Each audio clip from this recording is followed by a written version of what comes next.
ओम सभी को नमस्ते जी। हम आपके सामने क्रांतिकारियों के जीवन को लेकर के आ रहे हैं कि जो अंडमान जेल थी, काला पानी जो जेल थी, वहाँ पर कैसी यातनाएं क्रांतिकारियों को दी जाती थी, कैसे कष्ट उन्हें दिए जाते थे, उसी सीरीज में हमारा ये 8वां भाग है। इसमें बताते हैं वीर सावरकर जी कि वहाँ पर पानी पीने को ऐसा दिया जाता था जिसमें बदबू आती थी, मैला बदबू, और वो सीधा नहीं पिया जाता था, वो नाक पकड़ के उस पानी को पिया जाता था कि उस बदबू को, वो बदबू ना आए। पानी आता था तो नाक पकड़ लेते थे कि उसकी बदबू ना आए तो पी लेते थे। और आपको ये भी पता होगा कि वहाँ पर वीर सावरकर जी के भाई भी जेल में ही थे, बड़े भाई भी।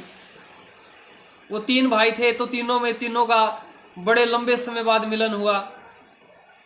12 साल बाद तीनों भाई मिले, और वो भी कितने समय के लिए?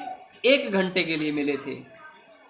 और एक बार तो कोई एक बदमाश ने जो बड़े भाई के नाक पर मुक्का मारा, जेल में ही था, वो खून बहने लगता है, और फिर वो जो जेलर होता है ना, वो बारी, वो उसको पीठ थपथपाता है उस बदमाश की, और कहता अच्छा होता है यदि तुम वीर सावरकर को मारते तो उसका घमंड चूर चूर होता।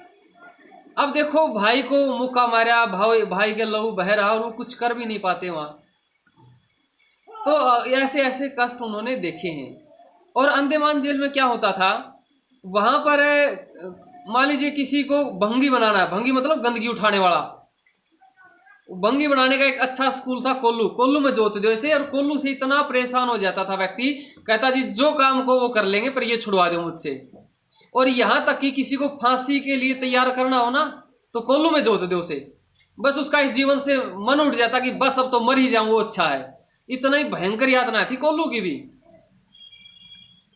हम तो छोटी छोटी चीजों से परेशान हो जाते हैं, वो इतनी यातनाएं झेल कर भी जीवित रहे हैं।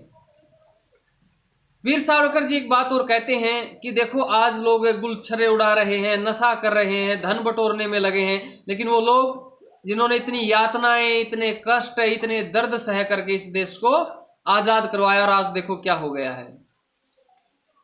तो इस तरह की कई बातें इसमें रखते हैं। तो आज मैं वो बातें आपके बीच में रखूंगा, बताऊंगा। कहते हैं बंदियों को ऐसे कुएं का पानी पिलाया जाता जो गंदा मैला घोषित था। वह जल इतनी सड़ांध तथा दुर्गंध युक्त होता था कि बिना नाक दबाए उसे पीना असंभव होता। यह कुल ठीक है ना, तो उसे पीना संभव नहीं था। फिर अपने भाई के बारे में बताते हैं कि एक बदमाश ने बड़े भाई के नाक पर मुक्का मारा, बंधु को चक्कर आ गया, खून का फवारा फूट पड़ा। बारी ने बदमाश की पीठ थपथपाते हुए कहा, कितना अच्छा हो यदि सावरकर का घमंड भी इसी तरह तोड़ा जाए। फिर सावरकर कहते हैं, परंतु यह घमंड फांसी की छांव में भी नहीं टूटा, तो इस तरह अंगुलियां चटकाने से कैसे टूटेगा? अरे फांसी से हम नहीं भयभीत हुए, तो ये तो उंगली चटकाने जैसी बात है, जैसे उंगली चटका देते हैं ना, ये तो सामान्य बात है। फिर वो कहते हैं हम तीनों बंधुओं का यह मिलाप 12 वर्षों बाद हुआ। तीनों भाई 12 साल बाद मिले। पहला सन 1906 में जब बंबई से विलायत गया, तब जहाज घाट पर तीनों खड़े थे। जो पढ़ने के लिए गए थे ना बंबई से विलायत, तो तीनों भाई घाट पर आए थे, एक साथ थे। कहता आज अंडमान के कारागार में पुनः मिले हैं, काला पानी वो जेल है, वहां पुनः फिर मिलते हैं सन 1919 में, और वह भी इस शर्त पर कि केवल 1 घंटा ही भेंट होगी, कि केवल 1 घंटा ही हम आपस में मिल पाएंगे, इस शर्त पर वो मिलते हैं। और एक बड़ी बात और मैं आपको बताना भूल गया इसमें, देखो आज व्यक्तियों को शौचालय जाने की बड़ी समस्या रहती है, लोग बैठे रहते हैं, कब्ज की दिक्कत रहती है, शरीर में रोग हो जाते हैं, लेकिन वहां पर पता क्या था, वहां पर इतने देर नहीं बैठने दिया जाता था। 8 पंक्तियां भेजी जाती थी, पंक्तियां, मैं 8 व्यक्तियों की बात नहीं कर रहा, 8 लाइनें भेजी जाती थी। और कहता है वो बैठे शौच करे थे तो कहते थे जल्दी उठ के आओ, और जल्दी उठ के नहीं आते तो उन्हें नंगन अवस्था में ही खींच लेते थे। अब किसी आदमी का पेट होने वाला हो, आभास हो जाता ना कि अब पेट साफ होगा, आध मिनट में 1 मिनट में पेट साफ हो जाएगा, और उससे पहले खींच ले, क्या बीतते वो इस पे, कितना कष्ट सहा उन्होंने। देखो कहते हैं कि बंदियों को शौचालय में 8-8 पंक्तियों में उन्हें भेजा जाता, जमादार की इच्छा हो तो वह फट से आज्ञा देता कि उठो, उसकी इच्छा तो दाड़ दे करेगा, जल्दी उठो, अब बस हो गया, बस अब जल्दी निकलो, उठो। तब चाहे किसी का शौच पूरा हुआ हो या न हुआ हो, सभी को एकदम उठना पड़ता, अन्यथा उन्हें नंगन अवस्था में ही बाहर खींचा जाता।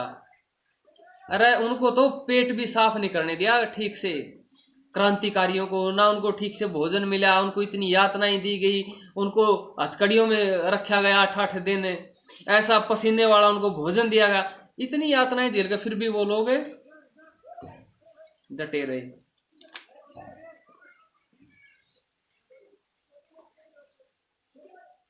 और एक बात और मैं आपको बताऊं, 10 साल तक उन्होंने चांदनी नहीं देखी, चांद नहीं देखा, तारे नहीं देखे 10 साल तक। क्यों? कोठरी में बंद कर देते, वहां कहां चांद और कहां तारे।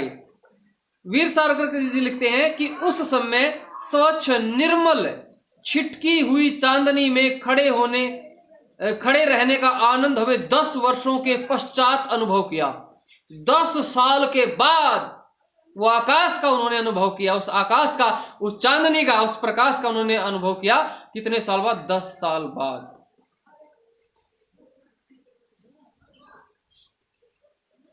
और भी इसमें इन्होंने कई बातें बताई हैं।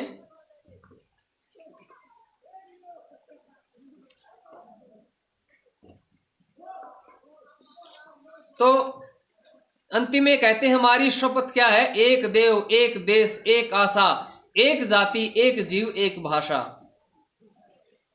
तो ये 1924 में उन्हें मुक्ति मिली थी। और जो लोग कहते हैं ना भाई उसने माफीनामा, ये बातें भी मैं बताऊंगा, अंतिम में बात करूंगा। वो एक बात और कहते हैं, ये भी ध्यान से सुनना। कहता है हिंदू को एक दिन मुसलमान बनाने का कष्ट मुसलमानों ने कर लिया।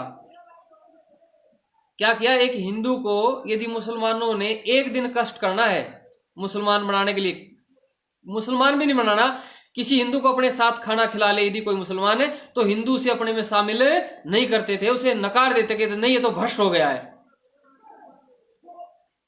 कहता है हिंदू को एक दिन मुसलमान बनाने का कष्ट मुसलमानों ने कर लिया कि बस अब उसे आजीवन ही नहीं पीढ़ियों तक मुसलमानों में रहने को बाध्य करने का कष्ट स्वयं हिंदू ही करेंगे।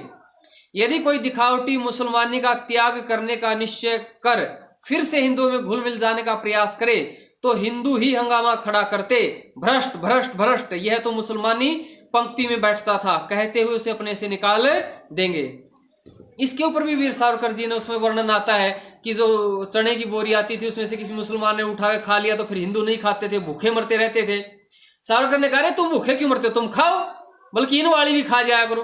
तो इस तरह की आप पूरी पुस्तक पढ़ेंगे मेरा आजीवन कारावास, तो उसमें आपको अच्छा लगेगा। मैंने तो ये सामान्य कहते हैं ना ट्रेलर दिखाया उस पुस्तक का, भूमिका दिखाई है।